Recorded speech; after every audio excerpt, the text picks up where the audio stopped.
They say that civilization is a thick, sturdy wall that protects us from the wild. But what if I told you that wall is actually paper thin? What if I told you that the difference between a gentleman and a predator is just 10 days without water? In the winter of 1942, a young man named Poon Lim fell into the silence of the South Atlantic. He was a steward, a man who folded napkins and served tea. He was supposed to vanish. He was supposed to be just another statistic in a war that had already claimed millions. But he didn't vanish. Instead, he drifted on a wooden raft for 133 days. To survive, he had to leave his humanity behind. He had to learn to drink blood. He had to learn to kill with his bare hands. He had to become a creature of the ocean, suspended in a nightmare between the burning sun and the freezing deep. This is not a story about heroism. It is a story about what remains when you strip away the house, the job, the family, and the hope. It is a look into the mirror of survival, and the reflection isn't always human. So turn down the lights, pour yourself a drink while you still can. Join me as we drift into the void to uncover the dark, true story of the man who refused to die. The Atlantic Ocean is not a place. It is a mood. It is a temperament. And in the winter of 1942, it was a graveyard. If you were to look down from a great height at the vast churning expanse of grey water between Cape Town and South America, you would see nothing but the white caps of waves driven by an indifferent wind. The ocean does not care if you are warm. It does not care if you are breathing. It certainly does not care if you have a family waiting for you in Hainan or Liverpool. It is a machine of perpetual motion, grinding salt and sand and bone, hiding its secrets under 3 miles of crushing darkness. To understand the story of Poon Lim, you must first understand the silence. Not the silence of a library or a sleeping house, but the heavy, suffocating silence of a world at war where a single radio transmission could invite death. In November of 1942, the merchant ship Ben Lomond was moving through this silence. She was a slow, heavy beast, a British merchant vessel carrying ballast and gloom, cutting a lonely wake through the South Atlantic. She was not a warship. She had no depth charges to drop, no sonar to listen for the mechanical heartbeat of a predator. She was a target, a supply truck on a highway where the streetlights had been shot out. Inside this steel shell was a man who did not want to be a hero. He did not want to be a legend. He simply wanted a paycheck. Poon Lim was 25 years old. He was a second steward. In the rigid, stratified architecture of a 1940s British vessel, this title meant he was invisible. The officers, the men who wore the gold braid and stood on the bridge with binoculars, they lived in a world of charts and navigation. Poon Lim lived in a world of linens, lukewarm tea, and the smell of cooking grease. The hierarchy of the sea is absolute. It is a vertical class system built into the rivets of the hull. The captain is the king, the officers are the nobility, and the stewards, especially the Chinese stewards recruited from the docks of Hong Kong, are the serfs. They were paid less, they were quartered worse. They were expected to be efficient, silent, and grateful. When the emergency drills were called, the officers practiced lowering the lifeboats. They knew which davit to turn, which rope to cut. The men below deck, the men like Poon Lim, were rarely included in these rehearsals. Their job was to stay out of the way until the tea was needed. It is a strange thing to consider that a man's survival might hinge on his social standing, but that is the cold logic of the era. Because Poon Lim was a steward, he slept in the bowels of the ship. He slept closer to the waterline. He slept closer to the noise of the engine and the cold skin of the ocean pressing against the steel plates. He was not destined for greatness, he was doing a job.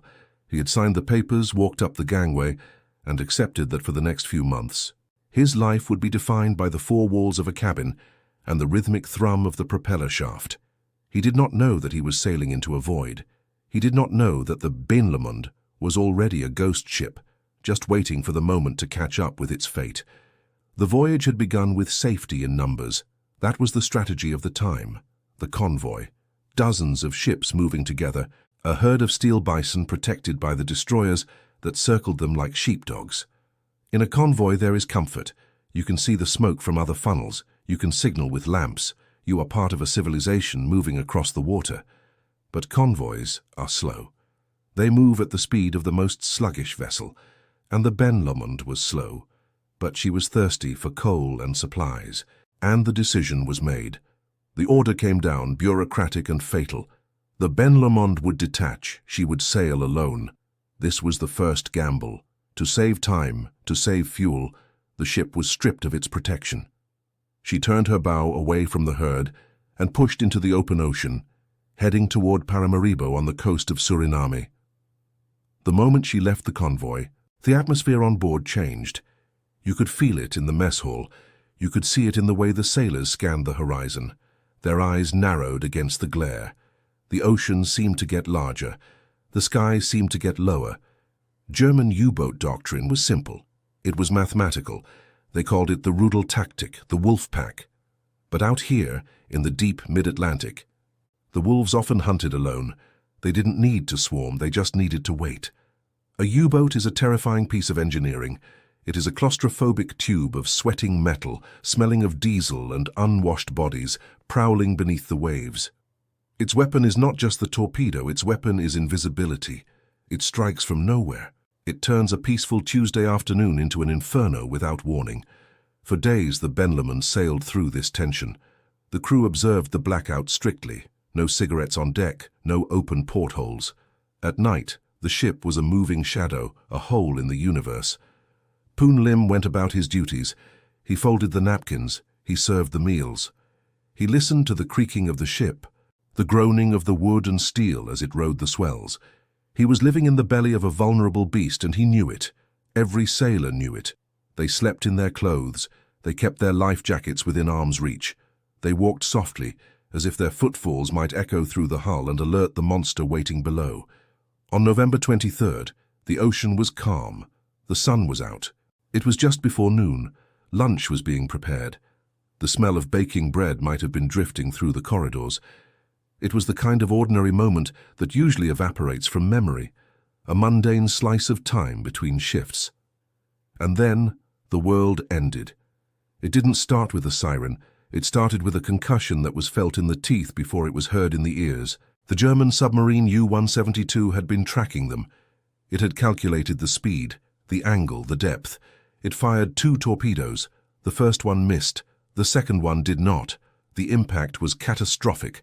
The torpedo struck the starboard side, tearing through the metal plates as if they were wet paper. The explosion wasn't just fire, it was pressure.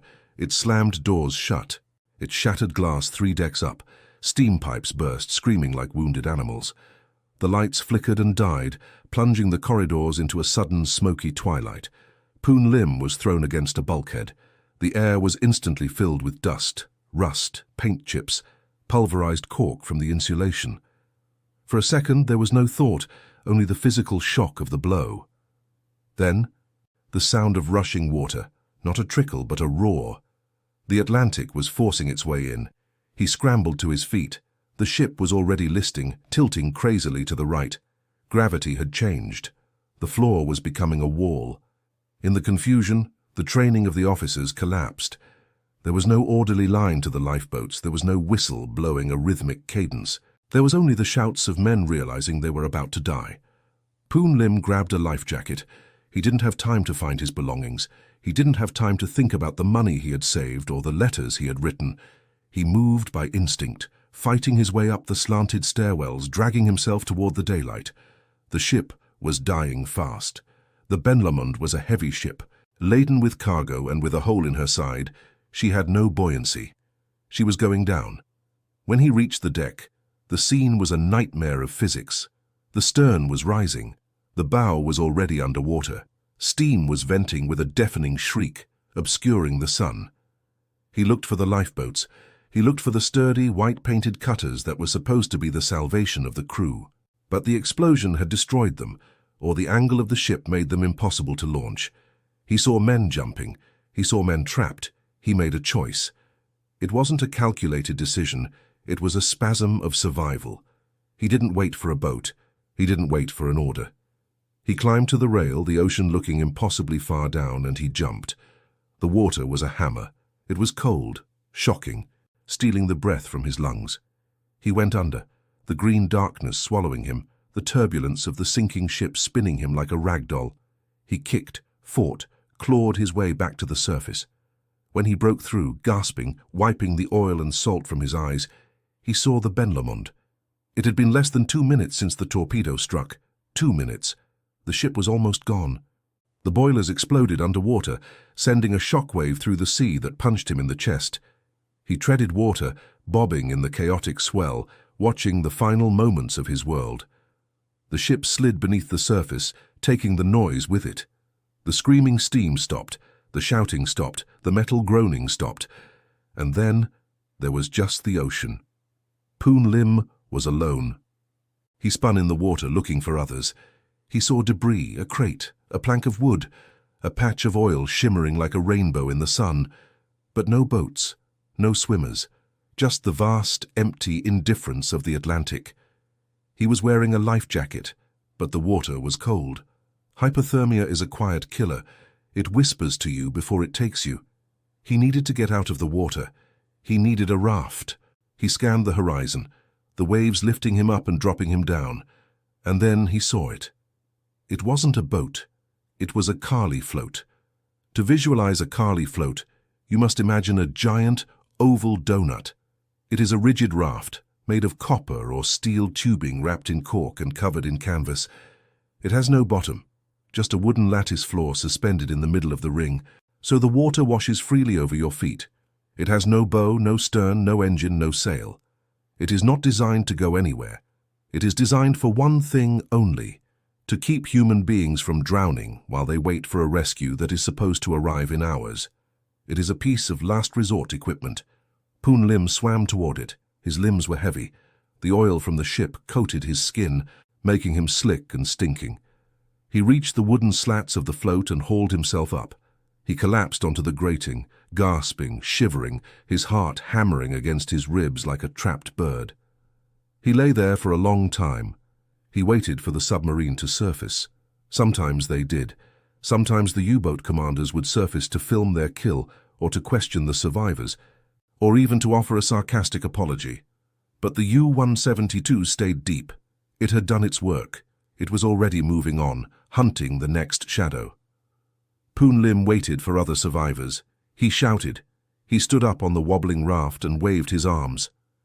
"Here! Over here!" His voice sounded tiny, swallowed instantly by the wind. He scanned every crest of every wave.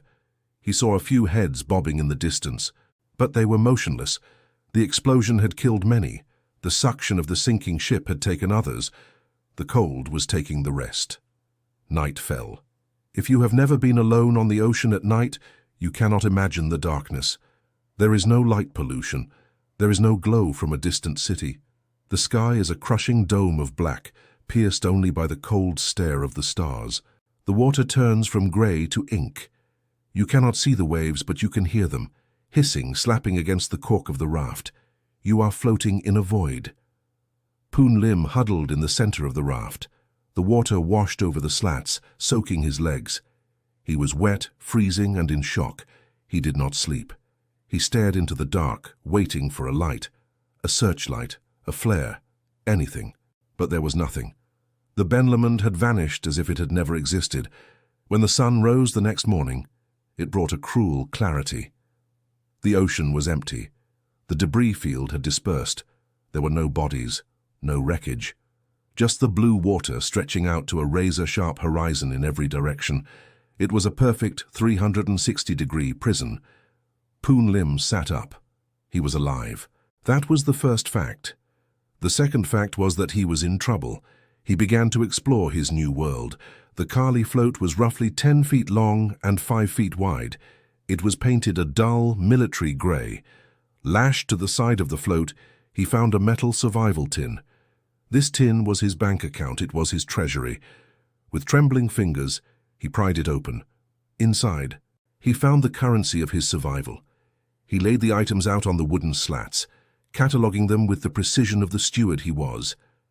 There were biscuits, hardtack, dry and tasteless, meant to sustain life, not to be enjoyed. There was chocolate, high-calorie, dense energy. There were flares, useless in the daylight, precious at night.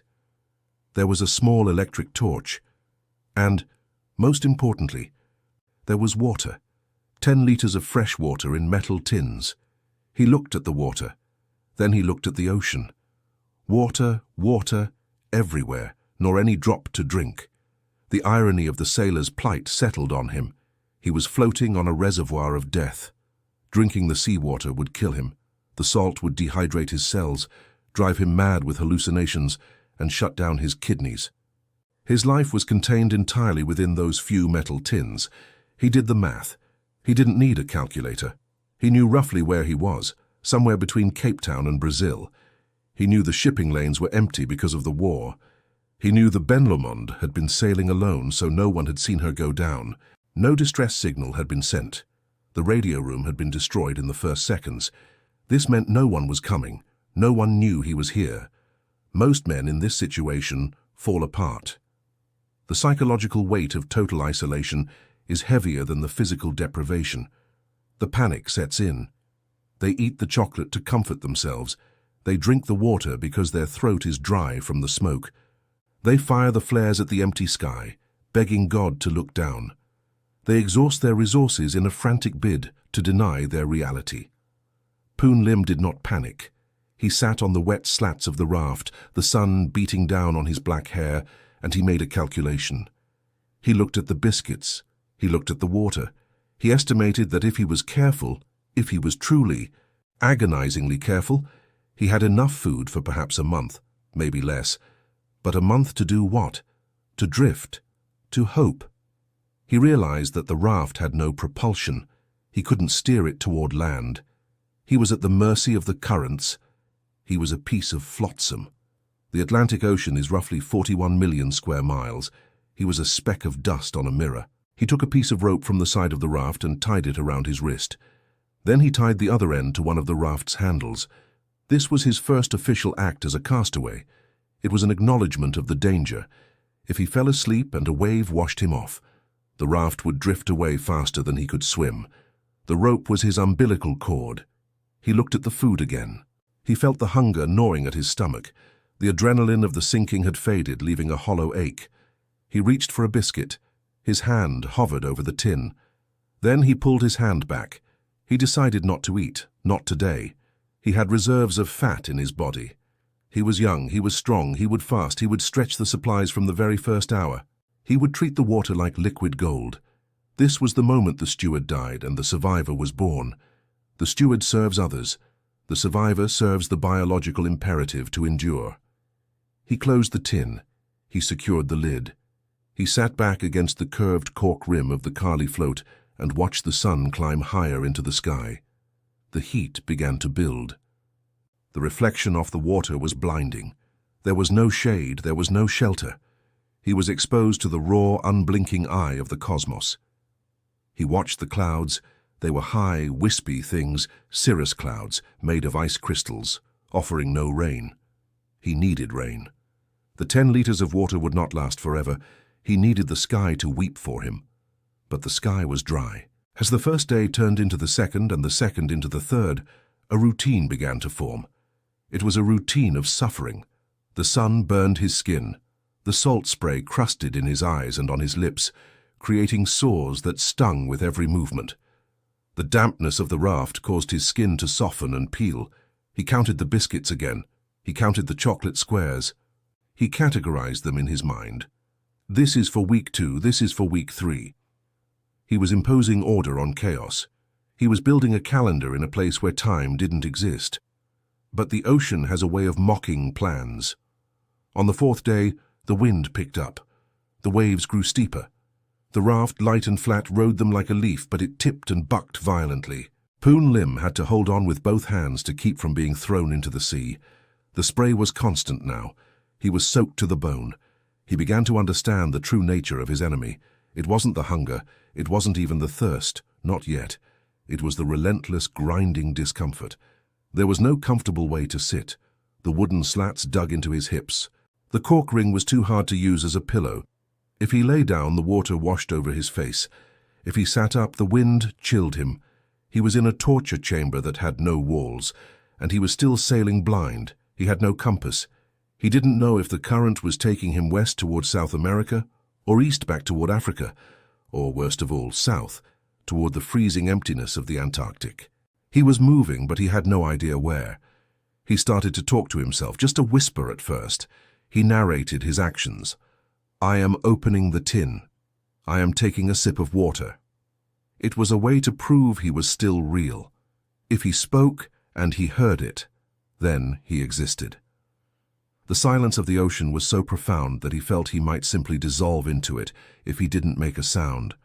By the end of the first week, the initial shock had worn off, replaced by a dull, aching dread. The supplies were going down. The water level in the first tin was dropping. He held the tin up to his ear and shook it, listening to the slosh. It sounded like life. It sounded like time running out. He knew he had to do something. He couldn't just consume. He had to produce. He looked at the vast blue pantry surrounding him. The ocean was full of life. He saw fish darting in the shadow of the raft. He saw birds wheeling overhead. They were food. They were water. But he had no fishing line. He had no hooks. He had no gun. He had a tin of biscuits and a pocket knife. He looked at the empty biscuit tin. He looked at the canvas cover of the raft. He looked at the nails holding the wooden floor together. An idea began to form. It was a primitive idea, born of desperation. If the machine of the world had broken, he would have to build a new one. He would have to become a hunter. He would have to regress, to go back to a time before ships and stewards and packaged food. He took the knife in his hand. He looked at the nail in the wood. He began to work. The sun beat down, the waves hissed, and Poon Lim, alone in the middle of the Atlantic, began to sharpen a piece of metal. He was preparing for war, not against the Germans, but against the ocean itself. He was done waiting to be saved. He was going to save himself. To survive on the ocean, you must become a mathematician of moisture. You must understand the economics of hydration. In the civilized world, water is infinite. It comes from a tap, clear and endless. On the Kali float, water was a non-renewable resource, disappearing with every breath, every bead of sweat, every hour under the tropical sun. Poon Lim had 10 liters when he started, but the tin was getting lighter. The sound of the sloshing inside was changing from a heavy thud to a hollow rattle. He watched the sky with the intensity of a zealot praying for a miracle. For days, the clouds had been teasing him, high, white scratches against the blue, holding no moisture. But then the atmosphere shifted. The humidity rose, making the air thick and difficult to breathe. The horizon turned a bruised purple. The wind died down, and a strange stillness settled over the water. When the rain finally came, it didn't sprinkle. It fell in a solid grey sheet. It was a squall, violent and sudden. For a moment, Poon Lim simply let it hit his face. He opened his mouth, letting the fresh drops wash away the salt crust on his tongue. It was the sweetest thing he had ever tasted. But he couldn't just drink. He had to harvest. He stripped the canvas cover off the life jacket. He pulled the canvas awning of the raft taut. He used his body to create a funnel, channeling the deluge into the empty biscuit tins. It was a frantic, clumsy dance. The raft was rocking, the rain was blinding, and he was trying to capture diamonds in a bucket. He filled a tin, then another. He was rich. For the first time in weeks, he felt a surge of genuine triumph. He had stolen life back from the sky, but the ocean is a jealous landlord. As he was securing the second tin, a rogue wave, disguised by the chop of the storm, slapped against the side of the raft. A wash of seawater, brine, salt, death, splashed over the rim and into his precious collection. He froze. He lifted the tin to his lips and tasted it. Salt. The mixture was undrinkable. In a second, hours of desperate work and liters of salvation were ruined. He had to pour it out. He had to pour the water he needed to live back into the ocean that was trying to kill him. It was a lesson in the cruelty of his new world. A single mistake, a single second of bad luck, wipes out everything. The storm passed as quickly as it had arrived, leaving him with half a harvest and a heart heavy with loss. The hunger followed the thirst. The biscuits were gone. The chocolate was a memory. His body was beginning to consume itself. He could feel his ribs pressing against his skin like the keel of a ship showing through the hull. He looked at the water around him. It was teeming with life. Small fish congregated in the shadow of the raft, seeking shelter from the sun. Larger fish circled below, dark shapes in the indigo deep. He was floating in a supermarket, but he had no wallet and no hands. He needed a hook. He looked at his flashlight. It was a simple cylindrical torch, useless now that the batteries were dead. But inside there was a spring, a small coiled piece of metal. He took the flashlight apart, his fingers stiff and clumsy. He extracted the spring. It was too soft, too spiraled. He needed to straighten it, then bend it. He used the hard rubber sole of his shoe as a hammer. He used the iron cleat of the raft as an anvil. Tap, tap, tap. The sound was tiny in the vast silence. Slowly, painfully, he worked the metal. He fashioned a barb. It wasn't pretty. It was rough and jagged, but it was sharp. Next the line, he unraveled the hemp rope that served as a lifeline around the raft. He teased apart the fibers, twisting them together to make a thinner, stronger fishing line. It took hours. It took patience he didn't know he had.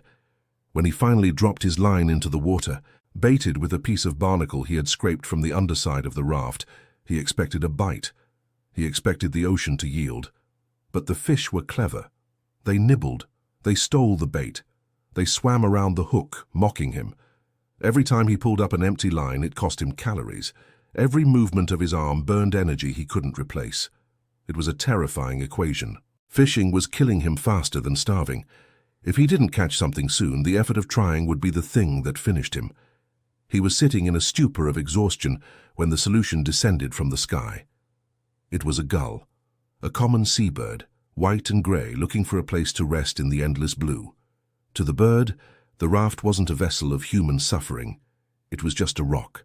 It circled once, twice, and then landed on the rim of the Kali float. Poon Lim stopped breathing. He didn't move a muscle. He became a statue. The bird looked at him with a black, bead-like eye. It hopped closer. It pecked at the canvas. It was curious. It had never seen a human before, or at least it had never feared one. Poon Lim waited. His muscles screamed with the tension. He needed the bird to come within arm's reach. He needed it to turn its head. He watched the wind ruffle its feathers. He watched the rise and fall of its chest. Then he moved. It wasn't a grab, it was a strike. His hand shot out like a cobra. He caught the bird by the leg. It shrieked, a harsh guttural cry that shattered the silence. It flapped wildly, pecking at his arm, its wings beating a frantic rhythm against his face. He didn't let go. He couldn't. This wasn't just a bird. This was protein. This was water. He twisted the neck. The struggle ended. The bird went limp, a bundle of warm feathers in his hand. He sat there for a moment, holding the dead weight. In his life before, back in Hainan or on the streets of Liverpool, he would never have touched a raw animal. He would have cooked it, seasoned it, plated it. But civilization is a thin veneer. It peels away after 10 days without food. He needed the liquid. He used his knife to open the bird. He didn't have a cup, so he did the only thing he could do. He drank directly from the source. The blood was warm. It tasted metallic, salty, and thick. It was shocking. It was primal. But as it hit his stomach, his body didn't reject it. His body rejoiced. It was fluid. It was nutrients. The taboo of drinking blood, the cultural revulsion, evaporated instantly. It felt natural. It felt like a machine getting oil. He stripped the feathers and ate the flesh raw. It was tough, stringy and fishy, but to him, it tasted like roast duck. He chewed slowly, savoring every fiber, wasting nothing. He even crunched the smaller bones for the marrow. When he was done, he threw the rest of the carcass into the water. Almost immediately, the water boiled. The sharks had smelled the blood.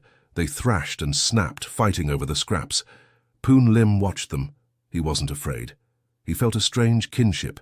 He was a predator now, too. He had joined the food chain. The bird gave him strength, but it also gave him bait. He used the intestines to bait his hook. The smell of fresh meat was irresistible. He caught a fish, then another. He sliced them open on the wooden seat, drying strips of meat in the sun to preserve them. The raft was becoming a butcher shop.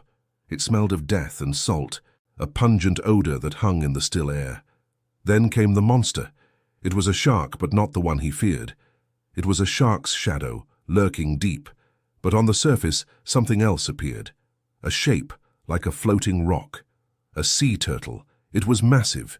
Its shell was a mosaic of green and brown, algae growing on its back. It drifted alongside the raft, ancient and indifferent. Poon Lim looked at it. A turtle is a walking or swimming reservoir. It is meat, fat and blood. It is a prize that could sustain a man for weeks, but catching a turtle is not like catching a fish. You cannot hook it. You have to wrestle it. He waited until the turtle was close to the stern of the raft. He wrapped his hands in canvas to protect them. He leaned over, the raft tipping dangerously, dipping the rail into the sea. He grabbed the shell near the back flippers. The power of the animal was immense. It thrashed, its flippers slapping the water like paddles. It tried to dive, pulling Poon Lim down toward the water. It was a contest of leverage. If he fell in, the sharks were waiting. If he let go, he starved. He planted his feet on the wooden slats and heaved. He screamed with the effort, a sound of pure exertion. With a wet, sucking sound, he hauled the turtle over the rim. It landed on its back with a heavy thud, its yellow belly exposed, flippers waving helplessly in the air. It was a victory, but a gruesome one.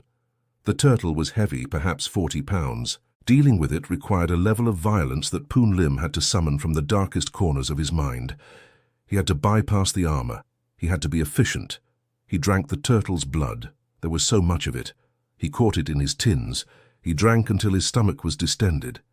He cut the meat into strips, the fat, the green calipash. He ate it all.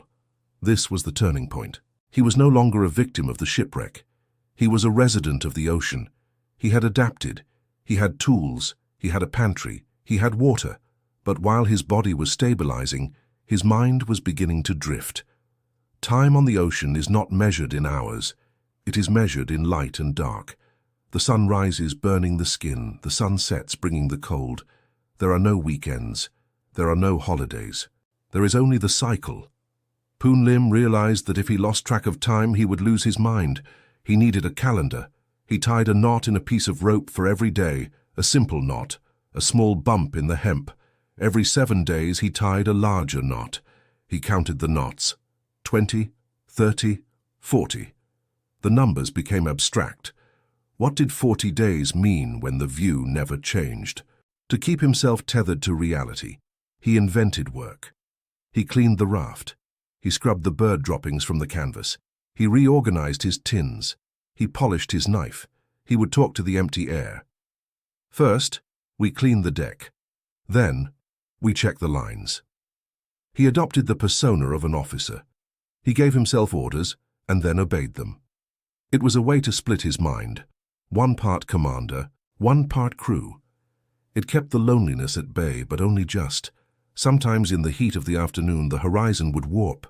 He would see islands, green trees, white sand, smoke rising from a chimney. He would stare at them, his heart pounding, until he blinked and they dissolved back into clouds. The mental weather was becoming as dangerous as the storms. He had to constantly check himself. Is that real, or is that the thirst talking?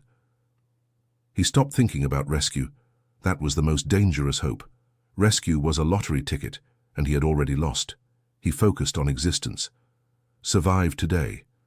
Just today. And then, the lottery ticket floated by. It was late afternoon. The sun was low, casting long golden shadows across the swells. Poon Lim was dozing, his head resting on the cork rim. A sound woke him. Not the sound of water, but the drone of an engine. He sat up, electric with adrenaline. He scanned the sky. Nothing. He scanned the water.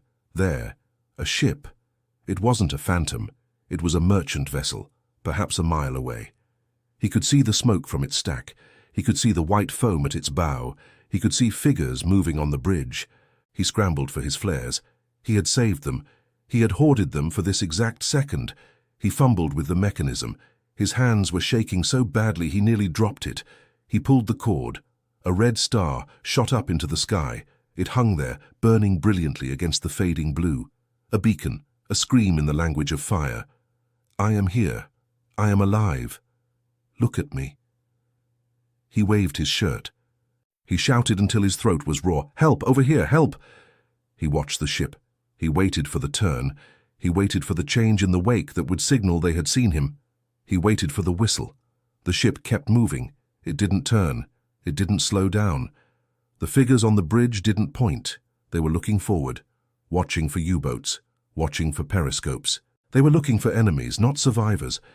Poon Lim stood on the raft waving his arms, tears streaming down his face, mixing with the salt spray. He watched the ship get smaller. He watched the smoke fade. He watched the wake smooth out until the ocean was unbroken again. The flare sizzled and died, falling into the sea with a hiss. The silence that followed was heavier than anything he had ever felt. It was a physical weight. It crushed him down onto the slats of the raft. He curled into a ball. They had looked right at him and seen nothing. To the world, he was just a piece of trash floating on the tide. He was invisible. The sun set, indifferent to his grief, and as the darkness returned, so did the wind. The clouds gathered again, thick and black. The ocean was not done with him. It had given him a glimpse of salvation, only to snatch it away, and now it was preparing to punish him for hoping. He lay in the dark. The image of the ship burned into his retinas, listening to the waves rise. The storm was coming back, and this time he wasn't sure he wanted to fight it. The ship that did not stop was a turning point, not just in the narrative of his survival, but in the architecture of his mind. Hope is a dangerous fuel. It burns hot and bright, but when it is extinguished, it leaves behind a cold ash that is heavier than despair.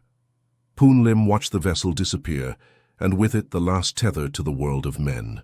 He was no longer a castaway waiting for a ride. He was a prisoner serving an indefinite sentence. And then, as if the ocean sensed his vulnerability, the weather turned. The Atlantic does not have moods. It has physics. But to a man alone on a cork ring, the physics feel personal. The storm that descended after the ship passed was not a squall. It was a siege. It began with a drop in pressure that Poon Lim could feel in his sinuses, a heaviness in the air that pressed the waves flat before whipping them into a frenzy. The sky turned a color that has no name, a bruised mix of charcoal and violet. When the wind hit, it didn't howl, it shrieked. It was a solid wall of air moving at 60 miles an hour. The waves, which had been rolling hills, transformed into mountains. They were steep grey cliffs of water 20 feet high, breaking with the force of a collapsing building. Poon Lim did not try to navigate. You cannot navigate an earthquake. He lashed himself to the raft. He took the rope he had braided, the rope that was his lifeline, and he wound it around his waist and through the wooden slats of the floor. He became part of the structure. He lay flat, pressing his chest against the wood, closing his eyes against the stinging spray. The raft was light. This was its virtue and its curse. Because it was light, it rode up the face of the waves like a cork. But because it was light, the wind caught it. At the crest of each wave, the wind would try to flip the raft, to peel it off the water and send it tumbling. Poon Lim had to shift his weight, throwing his body left or right to counter the violence of the air. It was a physical battle against gravity. Hours passed, then days. The storm did not relent. It was a chaotic, wet darkness. The water was no longer just around him, it was on him constantly.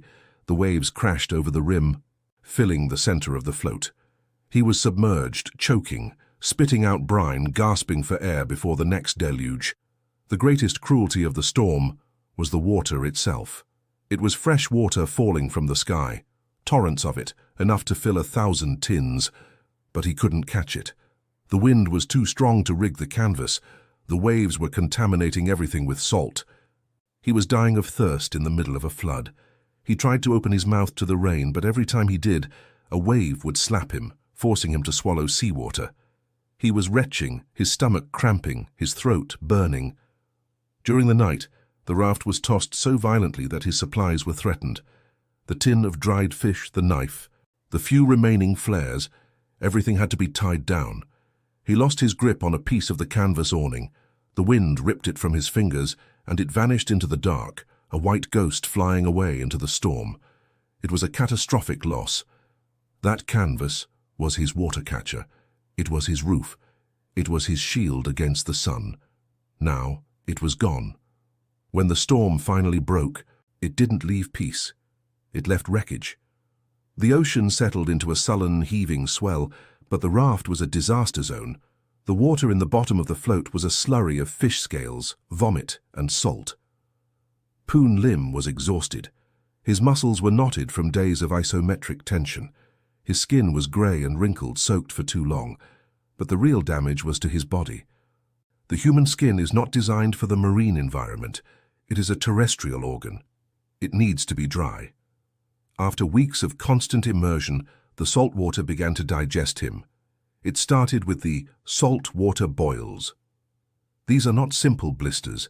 They are deep ulcerous sores that form where wet clothes rub against soft skin.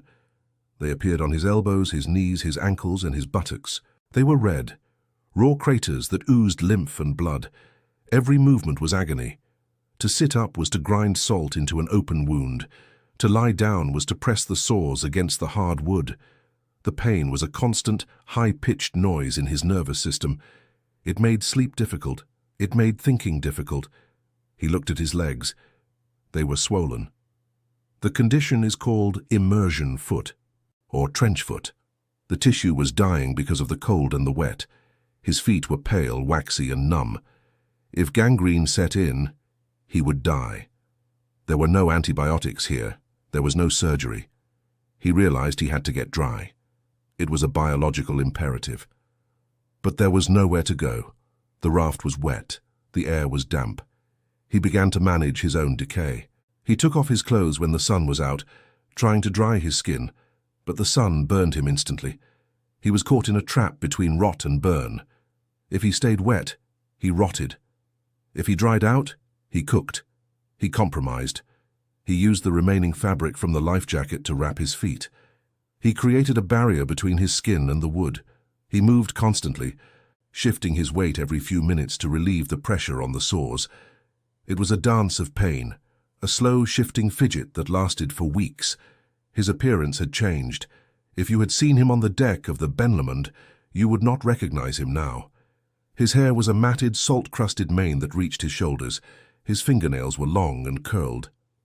His skin was a patchwork of dark bronze tan and angry red sores. He was skeletal. The fat reserves were gone. The muscles had atrophied. He looked like a creature that had evolved to live on a raft, something halfway between a man and a piece of driftwood. The hunger returned with a vengeance. The storm had prevented him from fishing. His reserves of dried meat had been soaked in seawater and spoiled. He had to throw them away. The smell of the rotting fish was nauseating, but the act of tossing food into the sea felt like a sin. He was back to zero. He dropped his line. He waited. The ocean, perhaps in apology for the storm, provided. He caught a fish, a triggerfish, with tough, leathery skin. He didn't have the energy to dry it. He didn't have the patience. He cut a strip of the raw, white flesh and put it in his mouth. He chewed. The texture was rubbery. The taste was mild, but the psychological barrier was gone. He ate the eyes, he ate the liver, he ate the heart. He had crossed the line that separates the civilized diner from the opportunist scavenger. He wasn't eating for pleasure. He was refueling a biological engine, but the engine was glitching. One afternoon, after eating a fish that had perhaps sat in the sun too long, his stomach rebelled. The cramps hit him like a punch. He doubled over, clutching his abdomen. He began to vomit. On land, food poisoning is miserable. On a raft, with limited water, it is a death sentence. Vomiting expels fluid. Diarrhea expels fluid. He was losing liters of precious water that he couldn't replace. He lay on the slats, shivering uncontrollably, sweat pouring off his brow despite the dehydration. He felt his heart fluttering, a bird trapped in a cage. He thought this was the end. He thought the fish had poisoned him, that the toxins were shutting down his organs. He closed his eyes and waited for the darkness to take him. He floated in a fever dream, the sun beating down on his sick body. But he didn't die. His constitution, hardened by a life of labor and weeks of survival, held. The sickness passed. He woke up weak, trembling but alive. He drank the last of his water. He was empty. This brush with death changed his relationship with the food. He became suspicious. He examined every fish, he smelled every piece of meat. He became a connoisseur of freshness. He learned that the dark meat of the tuna was rich, but spoiled fast. He learned that the liver of certain sharks made him dizzy. He was compiling an encyclopedia of survival nutrition in his head. Then came the silence. The storm had been loud. The recovery had been painful. But now, the Atlantic settled into a long, flat calm, the doldrums. The wind died. The waves smoothed out until the ocean looked like a sheet of hammered oil. The sun reflected off the surface with a glare that was blinding. There was no sound, no creak of the raft, no slap of the wave, just silence. A silence so deep it felt like pressure in the ears. In this silence, the mind begins to eat itself. This is the mental weather. When there is no external stimulation, the brain creates its own. Poon Lim began to hear voices. At first he thought it was the wind whistling through the cork, but the wind wasn't blowing. The voices were clear. They were speaking Cantonese. "The tea is ready," a voice said. It was his father. Poon Lim turned his head. "I'm coming," he rasped. There was no one there, just the empty blue. "Set the table," another voice said. A cousin, a friend from the dormitory. He started talking back. He held long, animated conversations with empty space. He argued about the price of rice. He joked about the British officers. He scolded a non-existent child for running on the deck. He knew, on some level, that he was hallucinating. He possessed a fragment of observer consciousness that watched him unravel. "You are talking to yourself," the fragment would whisper. "There is no one here." But the illusion was comforting. It filled the void. It pushed back the crushing loneliness. So he let the voices come. He invited them onto the raft. He populated his 10-foot world with ghosts.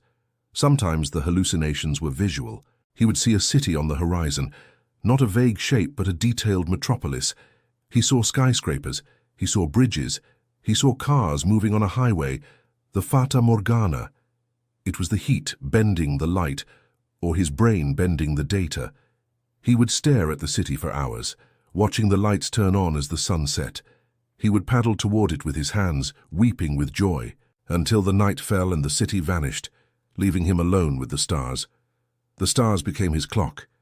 He didn't know the constellations by name, but he knew their movement. He watched the Southern Cross.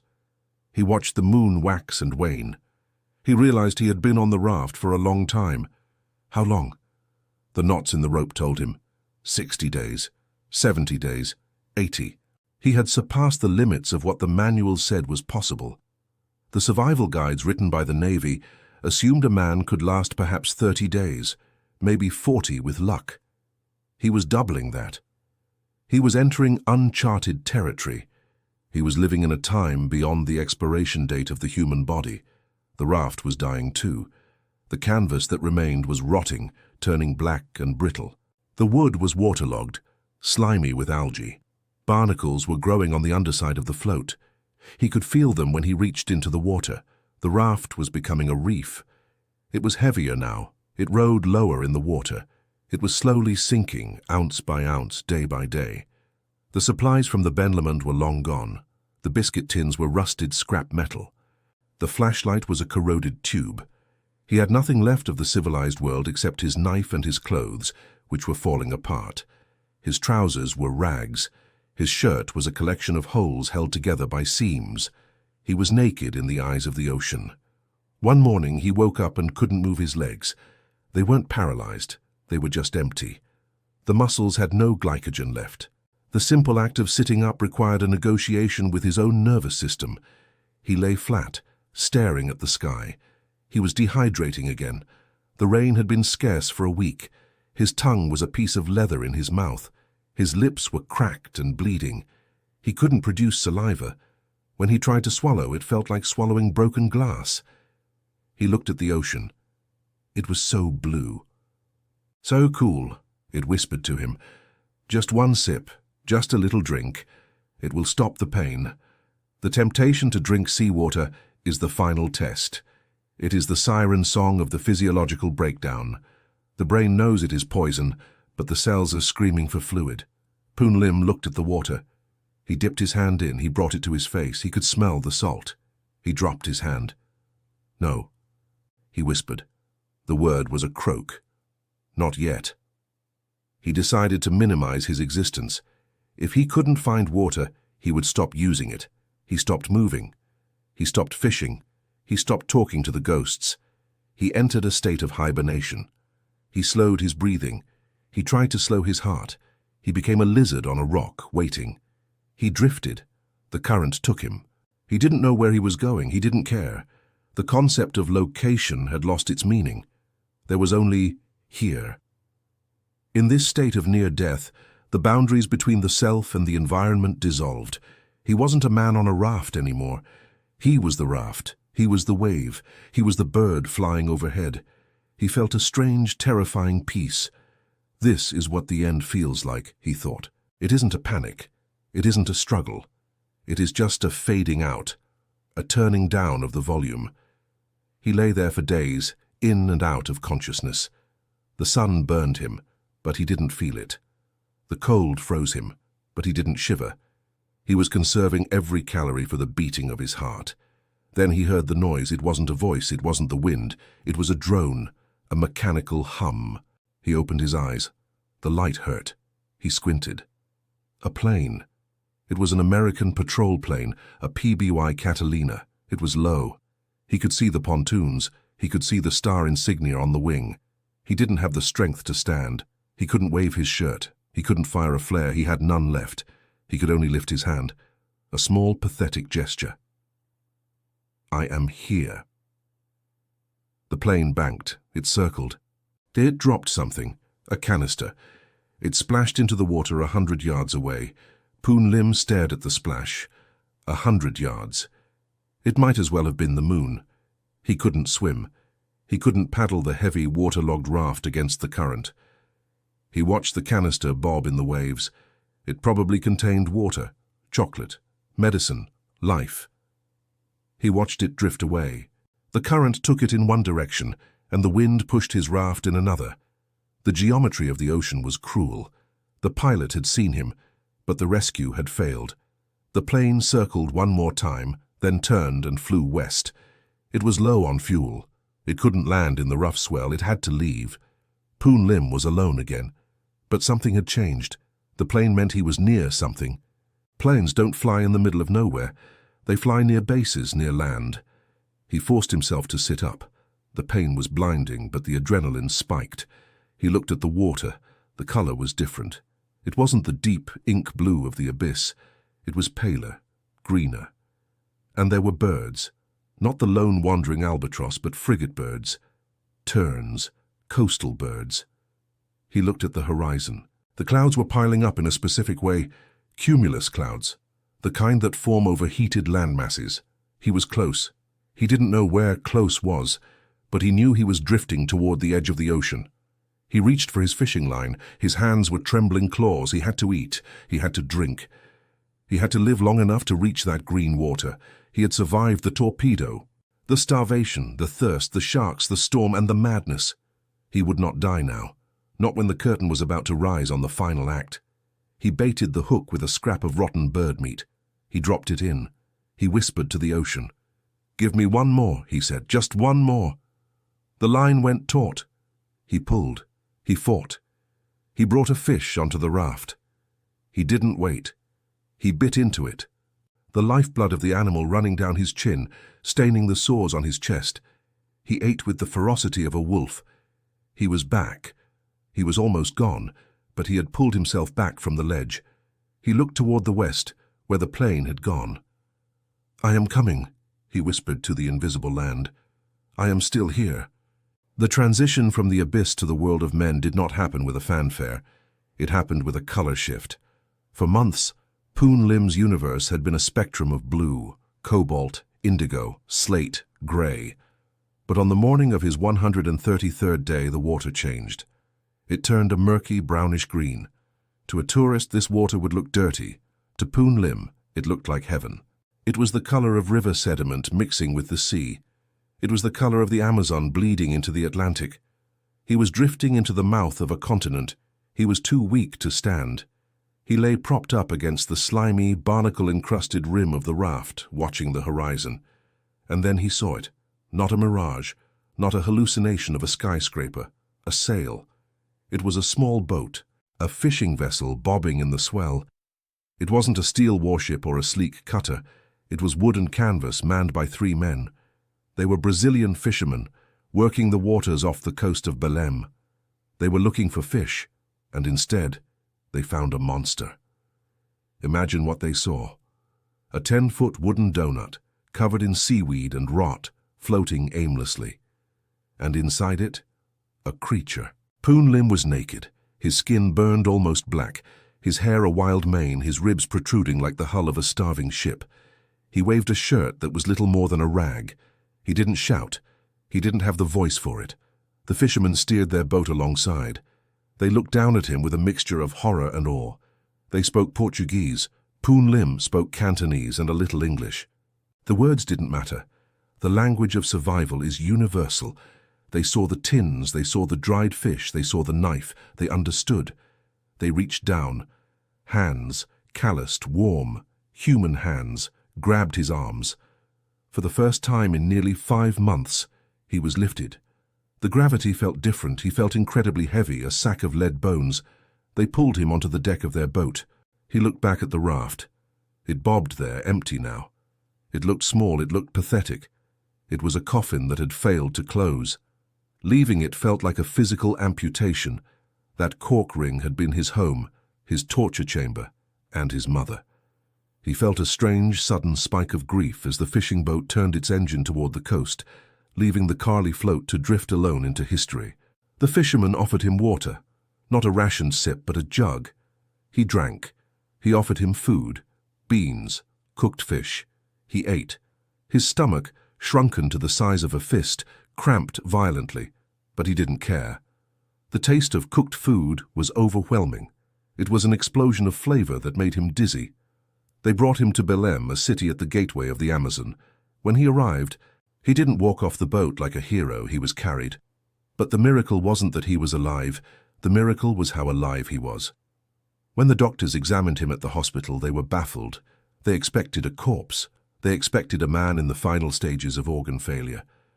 Poon Lim had lost 20 pounds. That was it. 20 pounds in 133 days. Most men would have died of dehydration in week 1. Others would have died of starvation in week 4. Poon Lim had walked out of the wilderness with his biological machinery intact. The news travelled fast. It went from the local papers to the consulates, and from the consulates to the war offices in London and Washington. The British Navy was stunned. They checked the records. The Ben Lomond had sunk in November. It was now April. The math seemed impossible. This is where the story shifts from a survival epic to an autopsy of endurance. The military didn't just want to congratulate him, they wanted to dissect his experience. They realized that Poon Lim was data. He was a living experiment. He was debriefed. Officers sat in chairs with notepads, asking specific, granular questions. How did you catch the birds? How did you store the water? What did the shark liver taste like? How did you keep your mind? Poon Lim answered them simply. He told them about the nail he sharpened on the sole of his shoe. He told them about the knot he tied for every day. He told them about the blood. He didn't speak of heroism. He spoke of mechanics. I did this because I had to. Then I did that. His answers changed the world of maritime safety. Because of Poon Lim, the British Navy rewrote their survival manuals. They changed the equipment lists for life rafts. They included fishing kits. They redesigned the water storage. They looked at the psychological advice they gave to sailors. Before Poon Lim, the assumption was that a man could not survive more than a month or 2. Poon Lim proved that the limit of human endurance was far beyond the horizon of their imagination. He was brought to London. The King of England, George VI, invited him to the palace. It was a surreal juxtaposition. A few months ago, he was fighting a bird for its intestines on a rotting raft. Now, he was standing in a gilded room, shaking the hand of a monarch. The king pinned the British Empire medal to his chest. It was the highest civilian honor. The flashbulbs popped. The reporters scribbled. For a brief moment, Poon Lim was famous. He was the Chinese steward who defied the Atlantic. He was a symbol of Allied resilience. If a steward could beat the ocean, surely the Empire could beat the Nazis. But symbols are heavy and fame is light. The war ended. The world moved on. The narrative shifted from survival to reconstruction. Poon Lim did not want to be a museum exhibit. He didn't want to tell the story of the turtle and the shark for the rest of his life in exchange for a free drink. He emigrated to the United States. He wanted to disappear back into the anonymity of a normal life. He sought citizenship, but the laws at the time were strict, bound by quotas and exclusion acts. However, his story had currency. A special bill was introduced in the U.S. Senate to grant him residency. Senator Warren Magnuson sponsored it. The logic was simple. A man who can survive 133 days alone on the Atlantic has earned the right to live wherever he wants. He settled in New York. He continued to work for the shipping lines for a time, then retired. He lived quietly. He was a man who had seen the other side of the veil, and having seen it, he had no desire to shout about it. But the legacy of his ordeal went deeper than a medal or a visa. It went into the unseen infrastructure of the sea. In the decades that followed, technology advanced. Ships became safer. GPS satellites were launched, turning the ocean into a grid where no one could truly be lost. Desalinators became standard equipment on lifeboats, small hand pumps that could turn seawater into fresh water, a device that would have saved Poon Lim months of agony. Every time a sailor washed ashore after a shipwreck in the 1950s, 60s or 70s, they owed a debt to the steward of the Ben Lomond. His suffering had become their survival guide. He had paid the tuition for a course that no one else wanted to take. He had mapped the dark territory of extreme isolation so that others could walk through it with a flashlight. Yet, we must ask the cost. What does it do to a human being to be reduced to an animal for a third of a year? Poon Lim rarely spoke of the mental weather in his later years. He didn't talk about the voices he heard or the cities he saw in the clouds. But those who study trauma know that the body keeps the score. You cannot undrink the blood. You cannot unfeel the solitude. There is a photo of him taken years later. He is an older man wearing a suit, smiling politely. But if you look at the eyes, you see a distance. It is the 1,000-yard stare, but in his case, it is the 3,000-mile stare. It is the look of a man who knows that civilization is fragile. He knows that the walls of the house, the food in the fridge, the water in the tap, it is all a temporary arrangement. Underneath it all is the ocean. He knew that the person he was before the torpedo, the young deferential steward, died on that raft. The man who stepped off in Brazil was a different entity. He had been forged in a crucible that stripped away culture, politeness and fear. He had learned that he was capable of violence. He had learned that he could eat raw flesh. He had learned that the line between a man and a shark is not as thick as we like to pretend. He lived until 1991. He died in Brooklyn, surrounded by family, far from the salt and the spray. The Atlantic Ocean continues to churn, indifferent to his passing. So how do we close the file on Poon Lim? Do we call it a triumph of the human spirit? That is the easy headline. It makes us feel good. It tells us that we are indomitable. But if you listen closely to the story, if you listen to the silence between the waves, you hear a different truth. Poon Lim did not conquer the ocean. You cannot conquer a machine that covers 70% of the planet and is 3 miles deep. The ocean let him live. Or perhaps more accurately, the ocean simply failed to kill him because he refused to participate in his own death. He survived because he became small. He survived because he submitted to the brutal logic of the wild. He stopped fighting the rain and started catching it. He stopped fearing the blood and started drinking it. He stopped waiting for the world to save him and built a world of his own on 10 feet of cork and wood. The story of the Ben Lomond is a tragedy. The story of the raft is a nightmare. But the story of the man is a lesson. It is a lesson that sits quietly in the back of our minds, waiting for the moment when the lights go out, when the engine stops, when the safety net snaps. It whispers to us that we are stronger than we think, but that strength comes at a terrible price. Today the Atlantic is still there. Ships still cross it, massive steel cities carrying cars and oil and grain. Passengers sleep in comfortable beds, watching movies, unaware of the water rushing past the hull. But out there, in the deep silence between the shipping lanes, the ghost of a raft is still drifting, and on it, the shadow of a man is sharpening a nail, watching the sky, waiting for rain. Survival is not a victory. It is an echo that never fully fades. The ocean is not a place. It is a mood.